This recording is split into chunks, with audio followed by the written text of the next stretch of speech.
Sa mga nagmamahal dyan na nagtitiis, alam ko, deep inside, durog na ang puso nyo.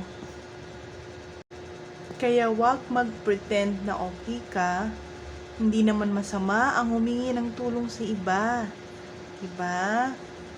Kung kailangan mo ng kausap, pumunta ka sa pamilya mo, sa best friend mo, yung mga taong pinagkakatiwalaan ng iyong tiwala, ng iyong pagmamahal, mga taong totoong nagmamahal sa'yo, mga taong may malasakit sa'yo. Hindi naman kabawasan yun sa ating pagkatao kung hihingi ng tulong sa iba. Diba?